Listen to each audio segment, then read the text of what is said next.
and Dynamics modeling platforms, which are used extensively by pest risk analysts to go and work out the potential distribution of pests.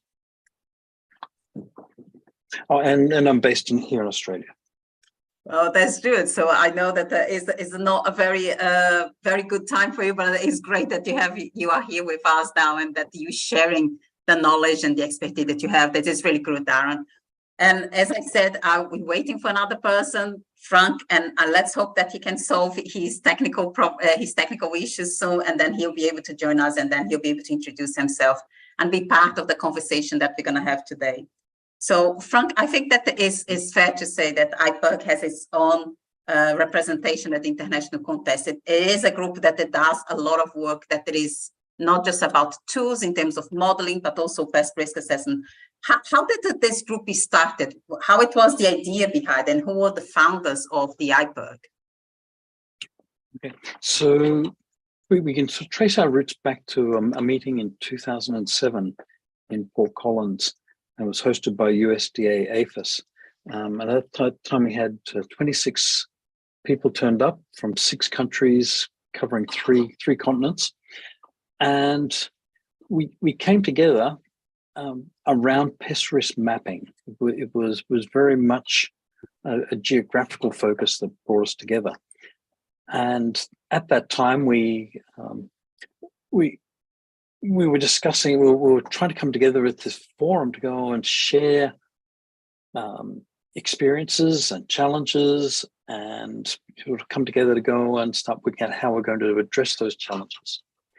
And at that meeting, it was very much a workshop. So there were some presentations given, but it was largely around trying to go and work out, well, what are the problems, and cataloging them. And what we crafted there was effectively a roadmap of 10 priority activities that we should that we wanted to go and tackle. And what we did, we spent the next year, the following year, mainly by sort of email exchanges, going and crafting an article that we published in Bioscience, and that was a really challenging process to go and craft that all by email, sort of back and forth. You don't ever want to go and tackle sensitive issues by email. It's sort of the last place you choose for it. So yeah, what came out of that was a piece of work that I think we're very proud of, and has stood the test of time. We've been able to go and look back at that roadmap and reference different activities that the group's done to that roadmap. Oh, that's great. And I'm very happy to inform the audience that we have Frank here with us. So I'm really delighted, Frank, that you overcome your problems, the technical issues that you're having. So please introduce yourself to our audience. Yes, please. So yes. Thank you so much, Rose. I am sorry. I tried to get in on the technical on the practice session, and it was just a computer meltdown. So good morning to those of us, here in North America. Good afternoon, I guess, Rose, to Europeans, and Darren and all those down south, I guess. Good late evening. Anyway, yes, thanks. So, Rose, I really appreciate the opportunity to be on here. Yes, I'm Frank Kosh. I am the current chair of the International Pest Risk Research Group. I am a research ecologist with the USDA Forest Service, and I have based in North Carolina.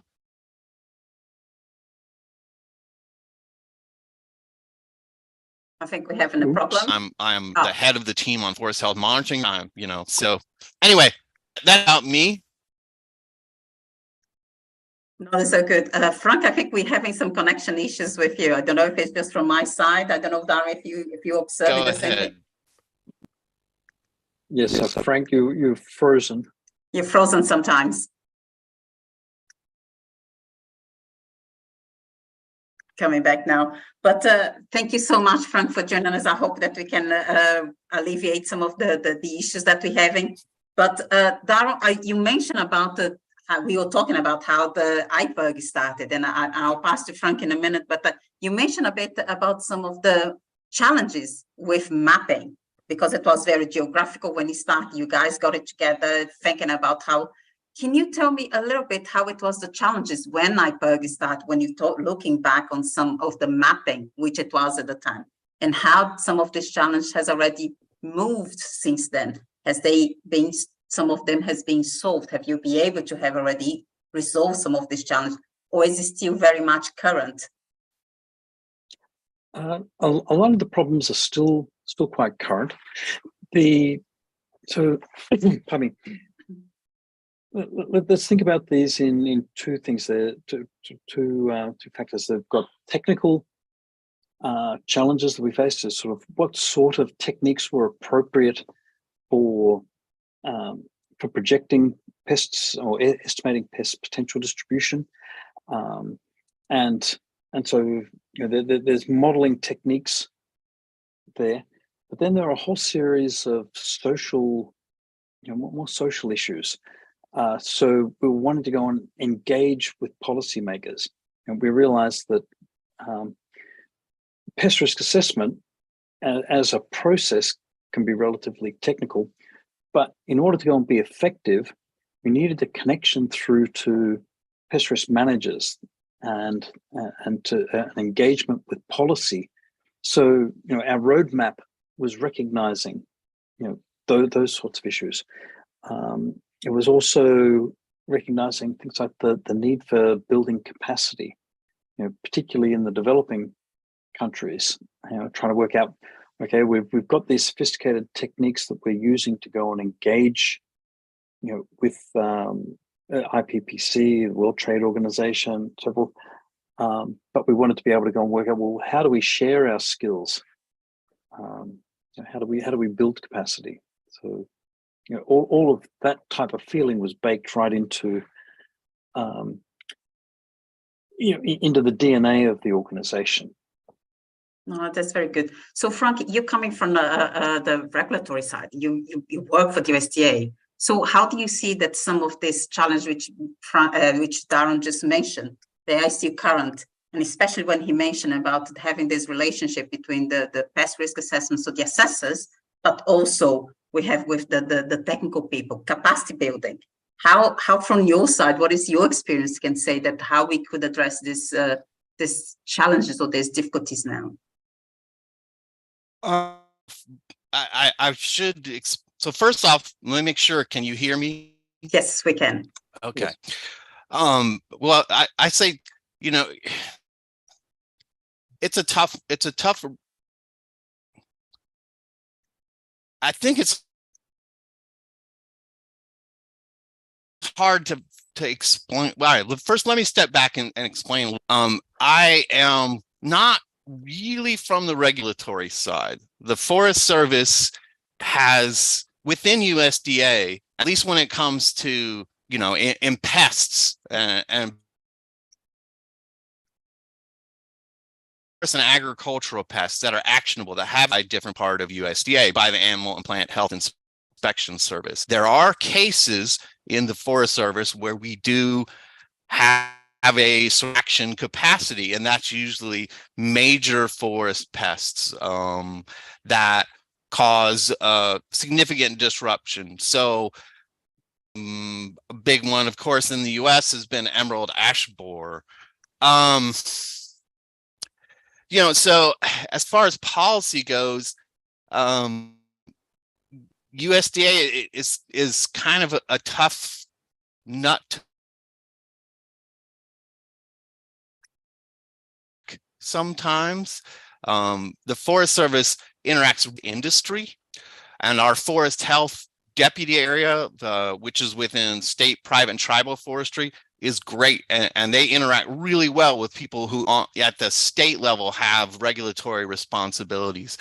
But I think that's part of why IPRRG is so important, is that we cut across it allows us to cut across these borders. So in fact, I would say IPRRG has opened up those possibilities for me to do a lot of cross-border work on forest pests, particularly with, say, Canadian Forest Service. Relationships wouldn't have had just, our regional plant protection organization, NAPO. It works great.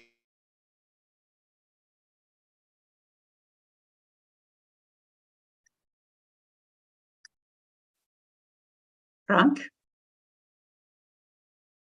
I think we lost you. He's frozen. Yeah, he's frozen again.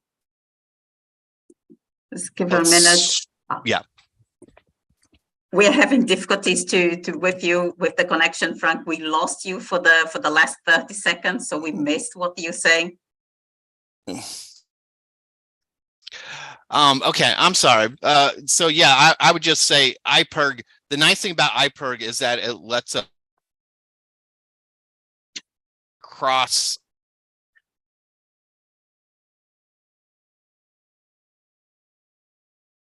Frank, do you think that would be better if you turn off the video? Perhaps sometimes when you turn off the video, then it can happen. Okay. I think the point that Frank was making there was the makeup of IPRRG. It's constituted by individuals who are working, in government agencies, academia, the regulatory, the regulators. This broad cross section of people, but it's not constituted of the organizations. So it makes it very easy for us to be able to go and make network connections, informal network connections, to enable activities to happen that otherwise might take, a much longer time and a lot more effort to go and make happen if they had to follow formal routes. So the benefit is actually that they are free to be able to make this network, to interact with each other, so they can be developing projects without having the constrictions of each of the organization that they belong to. Exactly. So we don't carry the imprimatur of the organizations, but we've got the clever minds, from these organizations, and a culture of goodwill that just enables good projects to happen, with zero budget and just people putting in their spare time and sort of volunteering their time. This is really good. So it's a non-competitive group of like-minded individuals who all are trying to strive for the same objective. Yes. It's so there's the incentive there is just to go and do good and to share ideas with peers, and to go and work on interesting projects. So some of the projects we've done were things like expanding the availability and accessibility of primary data. So some of us got together to go and craft some climate data sets and make them available. That's how the Climond database came together, and that database allowed people with different types of models to all access the same set of primary climate data, just in different formats. So it enabled us to go and directly compare how different techniques worked. We're just completing now a project on climate change. So EFSA and EPO came to us and said that they were really struggling with how to incorporate climate change into pest risk assessment, and so we took that on as a theme. IPRRG took that on as a thematic project, and we've pulled out, I think, about five separate questions to work on, and effectively to go and write scientific manuscripts or review articles on each of those those aspects. So addressing things like uncertainty in climate change. How do you take into account uncertainty when you try to go and put it into the process of pest risk assessment, and then feed that on into decision making about how do you regulate in the face of these emerging threats. Oh, this is really good. So, Frank, do you have some real life real examples of, for example, what the project that Darren was mentioned, the Clemon, which it was this tool that it was created, has? Do you have any examples of this tool that has been applied and a real outcome that it can be shared with all the audience today? Yeah, I think that actually, Rosa, so first off, let me check. Can you guys hear me okay? All right. Yes. I think I will point to the collection actually of, so Climon is one piece that was, I think, really well received across IPRRG, and lots of people have used it. But if you want to see sort of a nice collection of effort of like the core membership of IPRRG, I would urge everyone to go check out the IPRRG website, pestrisk.org, and go to our work and look at examples, because to me, the best examples, including some of our cross-cutting work, is stored there. We've had a volume that was published by Cabby. When was that, Darren? 2015 or so, around there. Around there, yep. It includes things about tools like Climon, but it also just sort of features this work that all of us have done. Almost all of it is collaborative across multiple IPRRG members, and it cuts across all of the things that we laid out in those early principles of IPRRG, touching on, like Darren said, uncertainty. That was in the early days, I would say, probably the first 8 or 9 years I was involved at IPRRG, uncertainty and the management of uncertainty, characterizing it and setting aside uncertainty, or figuring out how to remove it from the risk equation, or at least account for it. That's in there. It's like that, those articles in that Cabby compendium, which I think is called, risk mapping and modeling of invasive species.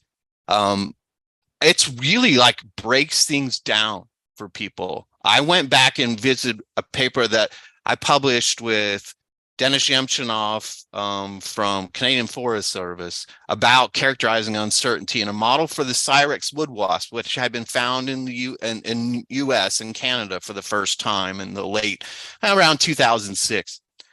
And it was, so I went back and revisited that and broke it down exactly how I stepped through everything in there. We stepped through all of the steps, and so I think we tried to create these tangible examples.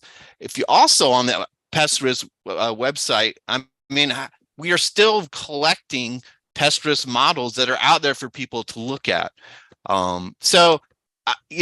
Rose, I think those are the most tangible examples. It's not, we didn't specifically use Climon, but those kinds of examples, I'd really encourage people to go check out that volume. Of course, you can get it there. If not, we can always get you a copy. It is, I think, one of the best compendiums that I've ever seen.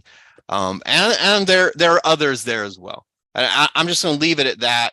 I think there's a lot of really practical stuff on the IPRRG website that sort of tells our story and also offers something for people to appreciate. And we're an open door, so you can always ask questions.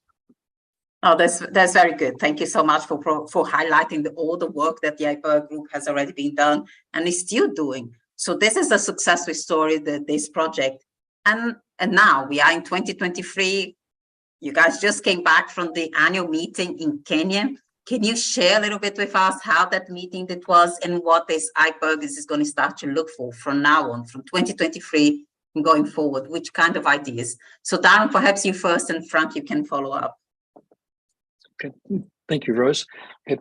Prior to COVID coming in, we had decided we wanted to go and hold a meeting in Africa, because we had, for many years, we had extended invitations to African colleagues, and we kept running into this problem where they couldn't afford to travel to the annual meetings. So we thought, okay, let's take the annual meetings to Africa, and start building the relationship. Unfortunately, COVID came in and that delayed our plans, but sort of immediately after COVID, we had one meeting in Athens to just get things settled, get back into the routine of holding meetings, and then straight back to our plan to go to Africa. And it was fantastic.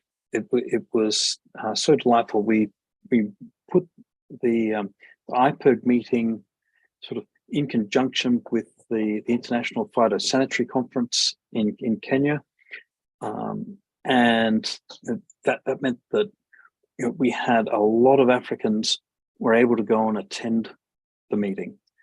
Now, I think out of the discussions there, going forward, I think we're going to have to use our webinar series to make sure that we get engagement with Africa, in particular, in building up to the meetings. And what we need to be able to go and do is demonstrate to effectively the risk managers, so the policy people in the African nations, about the value of IPRRG. And we've also got to demonstrate that to aid donors.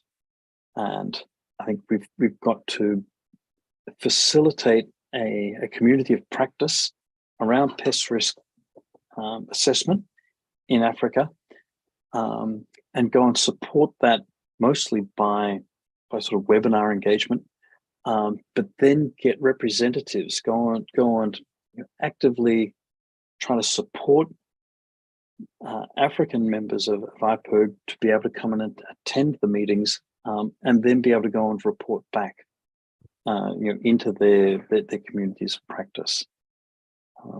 That's the strategy that I've got in mind. No, that sounds really good. And to be able to bring more together, more people across the world, so we can really make this a truly international, more of an international event. I agree with you. We need that diversity of opinions. We can't keep the conversations being a northern or sort of Western Hemisphere set of conversations around the technologies that we have at hand and so forth. We need to go and understand that there are needs for pest risk assessment where the resources may be much more limited than we're used to enjoying. So yeah, once again, I think the other thing that I think was highlighted for me at the meeting was the need for sort of francophone as well as anglophone engagement. So I would like to encourage our francophone colleagues to give webinars, and I've discussed this with Frank that we'll do what we need to do to go and support those. Darren, I'm glad you brought that up, because that was what I was going to add. That was a really interesting insight, and I think fortunately we have some French speakers that we can rely on. So Rose, I do think that sort of multilingual approach, I mean, I'm from obviously I'm from North America, and so I think, boy, maybe there's a value in addition to somebody French is find someone to do something in Spanish. I think that would reach a lot, or Portuguese, perhaps, Rose, but hint there. But I think there's real value in that. The other thing I would add that I think it's important is that, yes, we definitely need to hear voices other than Northern Hemisphere, North America. We do need to hear other voices. But I think the other thing that I came away with is that the conversation doesn't just have to be, it can be, we can get into high concept. We can get into different spaces. There's a lot of interest in it. So when instead of just talking about, pest risk analysis, this formal mechanism, I think there's a lot of people who are interested in sort of the cross between ecological and economic impacts. The whole just economies, the sort of socio-economy of how things move. You're the International Seed Federation, so of course I think you guys probably think about the whole cycle of a plant. So I think there's a lot of interest, not just in all those formal mechanisms that we talk about that are really important, of course, but just thinking about the whole economic ecology of systems and all that. I think there's a lot of interest in that. I think there's a lot of interest, and you'll see like the best presentation award went to Melanie Newfield, and her presentation was about what is a right decision. So I think there's also this interest in like decision theory and how decision makers, and not just decision makers, but analysts and people on the ground, how different audiences make decisions and appreciate decisions. So I think those were really, to me, it was kind of eye-opening. Like I saw how much interest, how much enthusiasm there was for this broader conversation about pest risk. That's really good. It's good to hear that this is the kind of outcome, because this is what we're looking for when we're talking about an international organization like IPRRG. I would like to just clarify to the audience that when Frank mentioned about Portuguese, it's because I'm from Brazil. So that would be an opportunity for me to be able to do something in my mother tongue. But there is another thing that I would like to share, that I'm one of the new people who has been integrating myself into the IPRRG. I have been elected by the members as the vice chair. So I work together with Darren, I work together with Frank. And I think that it's very important to have this group that is so open, not only to be able to open to hear from across the world with different backgrounds, but also open to the different sectors. The seed sector is very much interest on how pest risk assessments are doing. So of course, having mapping, have modeling as part of it to be able to be added is something that we are interested. Why? Because we believe that seed as a commodity is over-regulated. We have data within ISEF that we know that at least 80% of the current regulated pests, they are not scientifically justified. So to be able to have tools that the pest risk assessors can utilize, and when I mean pest risk assessors, I mean anywhere in the world. So it is wonderful that IPRRG has gone to Africa. It's wonderful that IPRRG is now interested on doing more capacity building, on be able to reach out more and more people, because that means we'll facilitate pest risk assessment across the world. We'll provide the tools that some of the NPPOs, the National Plant Protection Organizations, so desperately need. So to be able to have this capacity builder, this interest that you guys are having to be able to go to different parts of the world using the annual meeting, using the webinar as a source of building on this, I think this is something is important. And for the seed sector, this is something that it is very important for us. We wanted to see that there is a pest risk assessment, if it is for a pest, if it is linked to seed, that there is really technical justification to be able to have regulation for that one. So it's really great that I am working together with you guys, and I hope that this will come to even more fruitful collaborations going forward. But I would like to just touch a little bit more about the mapping and modeling and how important they are for risk assessment. Frank, if you can tell me a little bit more, how important do you believe the mappings and modeling can be adopted for the pest risk assessment, and how that could strengthen that pest risk assessor when it comes to working with any kind of pest for any commodity, but of course it will be highlighted for seed. But what is your idea when it comes when using mappings, different types of models, some of the work that the IPRRG has already done, how that kind of tools can strength? And then afterwards, Dara, if you could make some input as well afterwards, I would appreciate. Sure. I start from, I come at this, and I sort of, I came at this from a forest health perspective, and I started, my early work were on things like, people won't know what this is necessarily, but Hemlock woolly adelgid is a forest pest that was introduced from Asia to North America, to the US in the 1950s. And over about 3 decades, it's spread north and then it's spread south. I think because it's not an economically important pest because Eastern hemlock is not it's not a commercial tree species. So I think you immediately start. So early on, I guess what I'm saying, my personal experience was you have to think about space because that was the only thing that you had, right? Like there was not a lot of commercial information about what was going on, or how this tree and how this pest was affecting any sort of commercial sector. So you didn't have that sense of risk. So really your only tools to look at risk was to look at how the tree and the pest were interacting in space. I feel like it's the only way to approach a lot of pests is to think about how they're distributed geographically. If you don't think that way, I guess to me I feel like you're sort of missing a lot of really valuable information.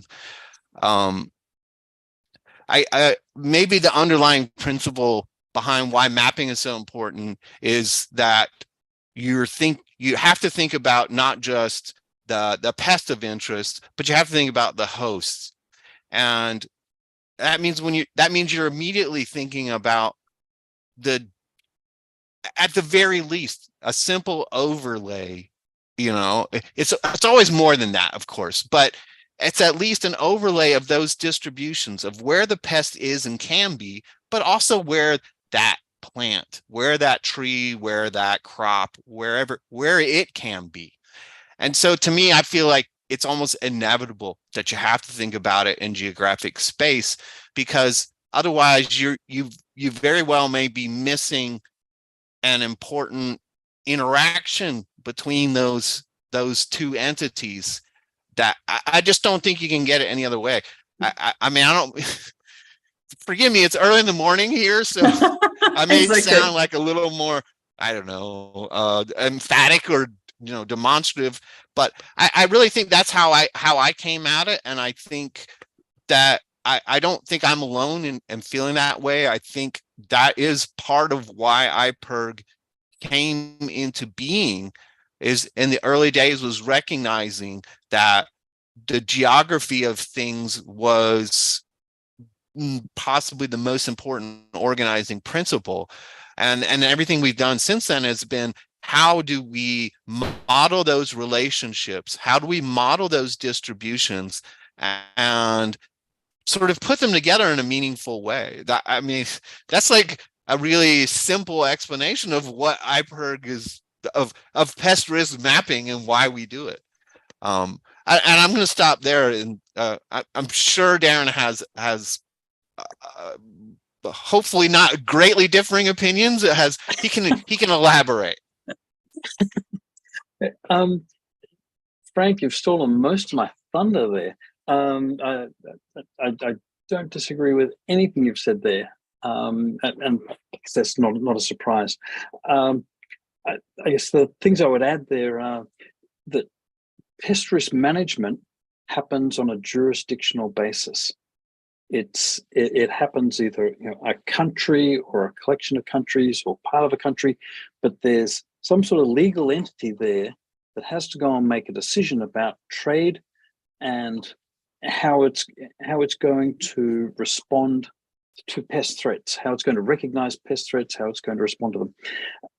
So as soon as you've got a jurisdiction, you've then got a geographical entity. So there's going to be I'm going to mention a series of these geographical things, because that's what mapping's about, is the geography. Now the other thing is climate. The climates are not uniform at all. So you've got this overlay of the geographical entity, this legal entity you're trying to go and use to manage the pests.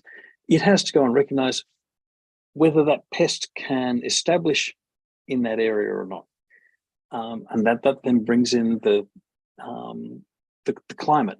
That almost all of our, the mainstay of our mapping is climate modeling, climate suitability modeling. Now, around about the time that we were kicking off our first meeting back in 2007, there are a slew of papers that have been published there on the potential distribution of each of these, each pest. And at that point, the big question for pest risk analysis was really just, could the pest establish somewhere in that jurisdiction? And if the question was, if the answer was yes, then that meant that there was straight away a propensity to go and say, okay, we don't want any trade that's likely to go and lead to the introduction of that pest. Now, since then, I think there's been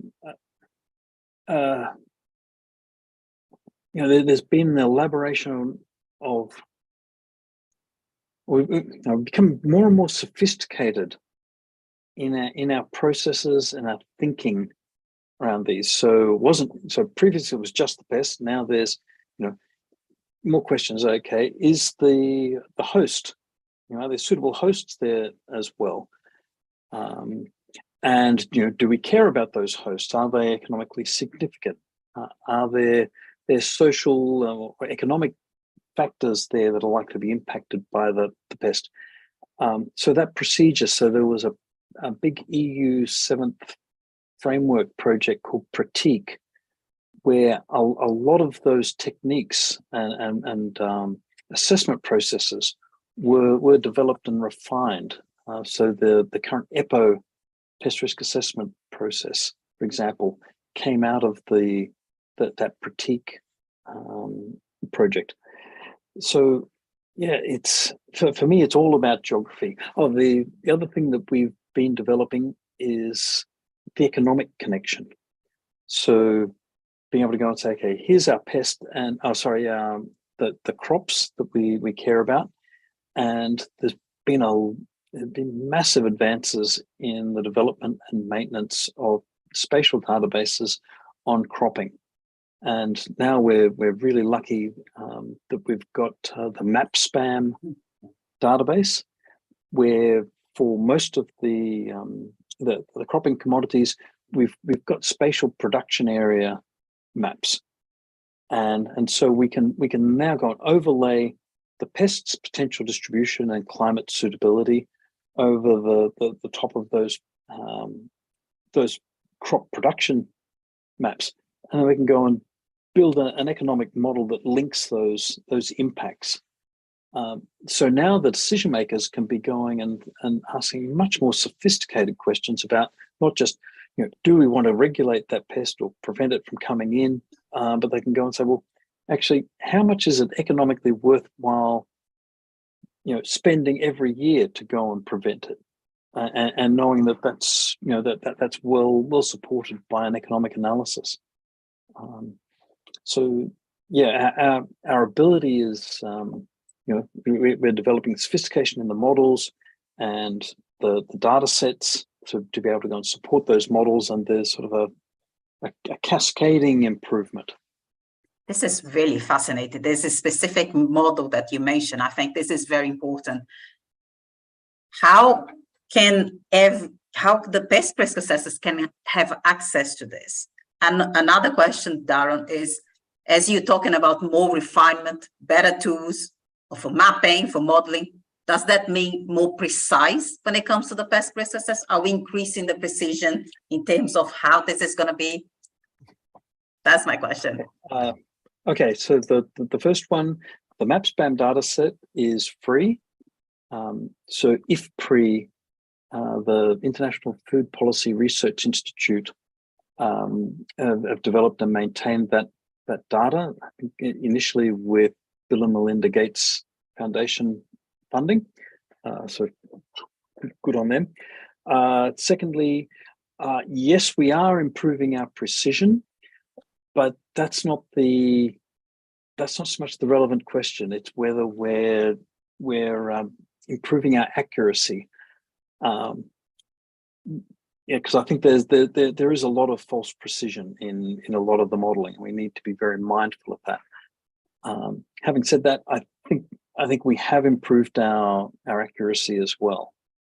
I think the certainly within the error bounds of your typical economic analysis, I think we're in pretty good shape there.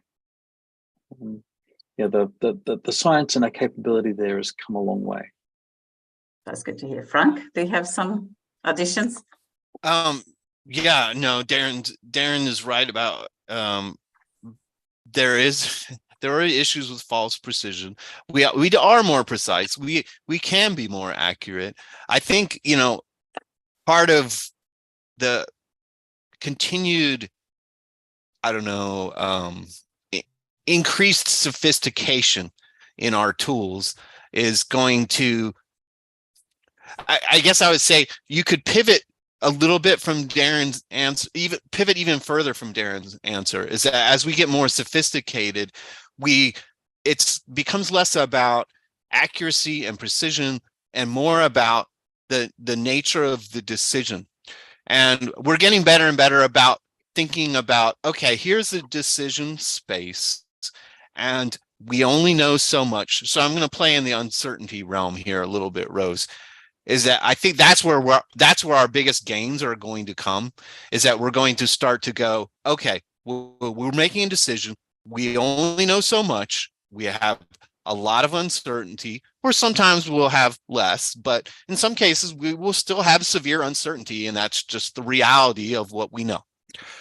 We are getting better at operating in a decision space where we can make a decision that is robust to the uncertainty. What I mean is we can say in some places that this is very likely to happen, even though, this is a decision you need to make here. Maybe so Rose, like you pointed out, some things are overregulated. What we want to operate is in a decision space where we can say, okay, well, even in the face of, severe uncertainty, we know these places, these circumstances are low risk. And these places, well, we're pretty sure this is as high risk as it's going to get.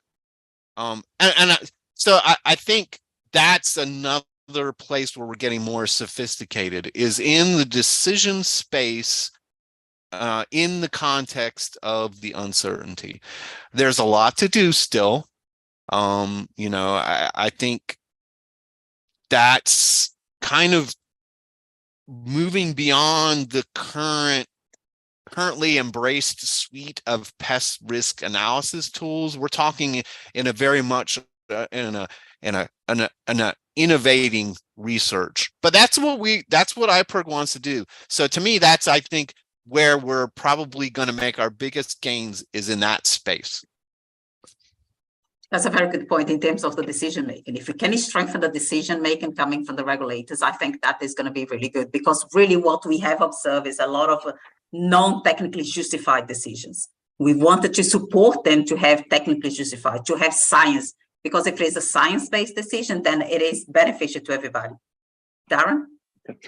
So I think we're about to enter a really exciting phase in the next 10 to 20 years, where there's so many technological innovations at the moment that that are going to allow us to go and do things like monitor, in-transit monitoring and in-transit treatment of commodities. So one of the biggest uncertainties with pest risk assessment tends to be the arrival rate. So it's how frequently are different pests, as hitchhikers, actually arriving in a country, and it's exceedingly difficult to go and get good, reliable information on that. So I think, yes, we're coming to a point now where there's a lot of effort being put into things like smart traps for various organisms and pathogen detection technologies, things like that. And my sense is that they're just coming to the point where they're going to be able to go and scale up in terms of decreasing cost per unit, and also being able to be miniaturized so that they can be deployed in containers and in ships and things like that. So reducing that level of uncertainty can then go and start providing better inputs into things like the pest risk analysis process, and provide those scientific justifications that you're talking about. That rather than have to go and ask 3 experts their opinion on something, I think we're coming to the point where we can start getting some hard, reliable data. I think data is very important. We know that some of the uncertainties exactly of that is the lack of data, is the lack of having a clear information that the pest risk assessors will need. You talk about the new technologies, AI, big discussion now with more and more different AI tools coming. How both of you see this is going to shape it up for mapping, for modeling, and of course for pest risk assessment as a whole? How do you think AI will be an impact, whatever if it's good or bad? But I think what is the real tangent impact that both of you see that AI will bring for pest risk assessment? Darren, me first. I have very mixed feelings about the potential for AI. I think it's got the potential to create a lot of misinformation in this space. I'm yet to. I'm sure that there are some positive opportunities there for some components of the research process, but yes, I'm wary of it because we know in this space that even unintentional fake news in this space, there's what we call citation cancer. Some bit of misinformation comes into the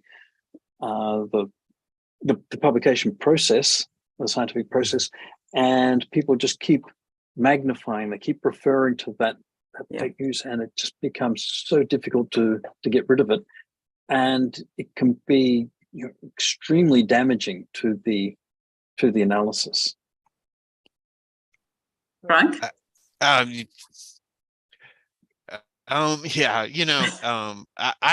have misgivings about AI as well. Pretty much echoing what Darren said, but one really important advantage, I think, of working in AI, or what AI will let us do, I see particularly in my work, not so much in pest risk, but in sort of forest damage, forest disturbance monitoring. AI is letting us exploit. So we talked about this, talking about mapping. And I think another area where we're going to see growth, and AI, I think, is going to let us do this because it can let us process so much more information, is that it's so much of what we're talking about is it's not just space, it's space-time.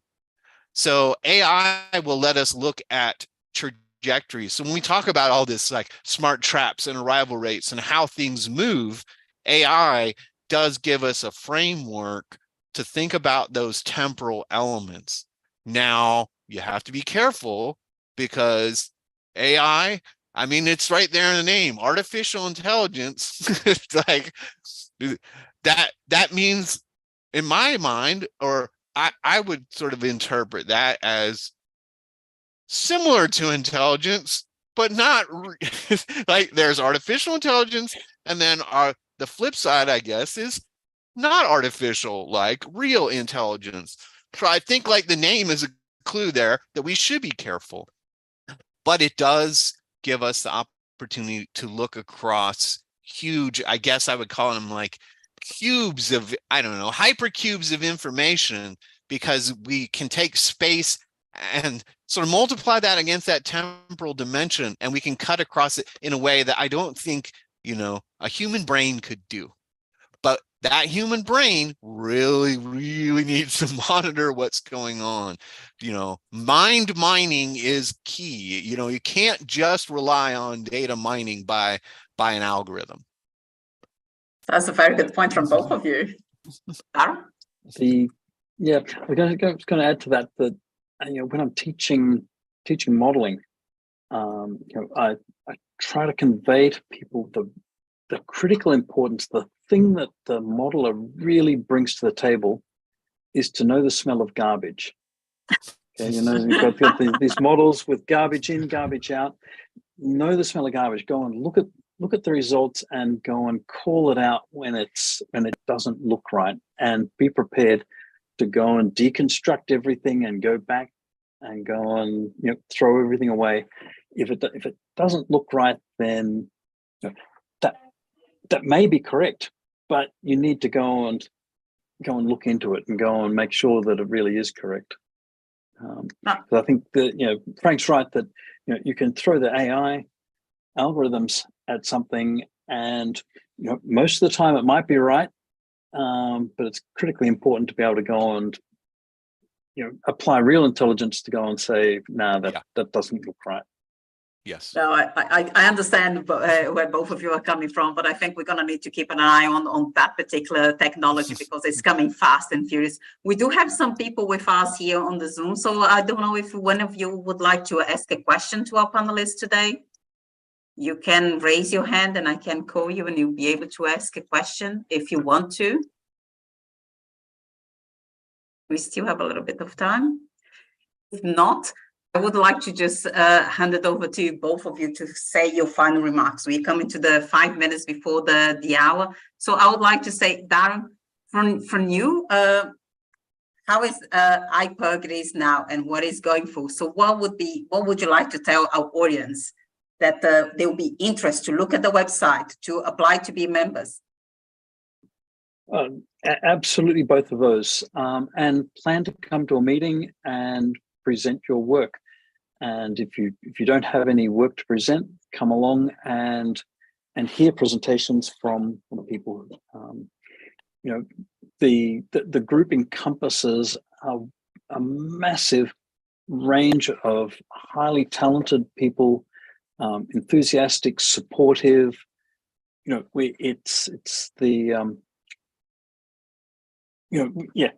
very supportive. We love students to come along and help develop them.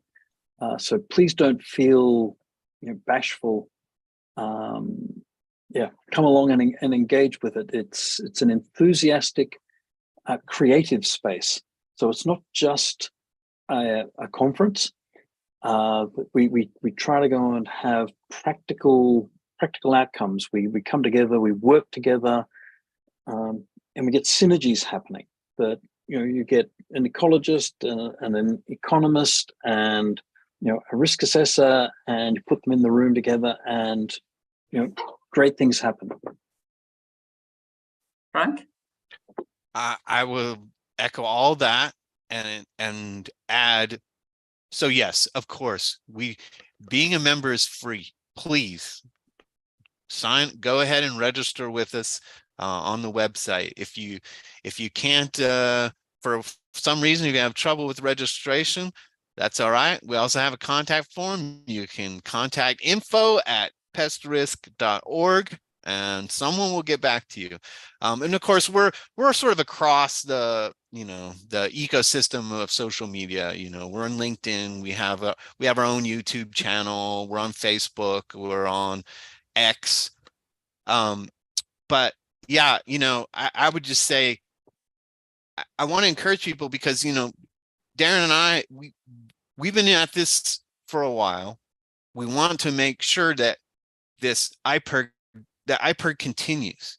So we really do encourage not students, but everyone, early career researchers, mid-career researchers, analysts, policymakers, anyone. We want all of you involved because that's the way that it stays healthy. Vibrant. That's right.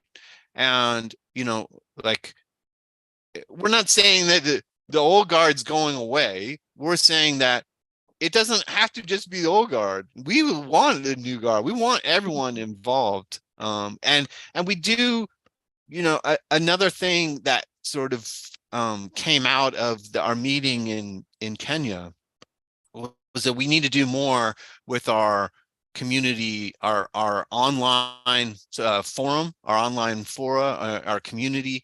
And so I think we're going to renew that. And that's another place that I think that going forward could be a really, really great way to integrate all of these students, new practitioners, mid-career people. Hey, let's exchange information. This is where those collaborations could be built. Is you reach out and say, hey, I've got this particular question, or I was wondering, does anybody have any experience with this? You never know who might answer you. But of course, that takes everyone's effort. We all have to contribute to make that happen. So, hopefully we'll be sharing more on that through, IPRRG's network. But I think that's might be our best opportunity to sort of grow IPRRG. IPRRG is pretty big, but we don't care if it's bigger, and we want it to be bigger because the more voices you hear, the better I think the outputs can be. Well, this is fantastic. Thank you so much to both of you. I think that it was a very, very interesting hour that we spent together. I think that you guys have already said, really, this is fantastic. I'm very enthusiastic about IPRRG. Darren, yes, please. Okay, so one last thing. I really want to thank our hosts at KEFIS, the Kenya Plant Health Inspectorate Service, for hosting the most recent meeting. I forgot to do that earlier. Oh, no, absolutely. Thank you so much to both of you. I think that there is a lot of information. If you're curious about MAP, if you're curious about modeling, if you're curious about IPRRG, please join us on our website. Is IPRRG.org. Frank, did I got that right? Pest risk. Pest risk. It is pestrisk.org. There you go. So join us and keep on a lookout for the next webinar that will be coming from the IPRRG group as well. And all the information can be found on the website. I would like to say thank you to Darren, thank you to Frank, thank you to all our listeners today. And thank you so much, and looking forward to see you all at the next time. Take care, everybody. Have a wonderful day. Thank you for having us, Rose. Sorry, everybody, for the technical difficulties.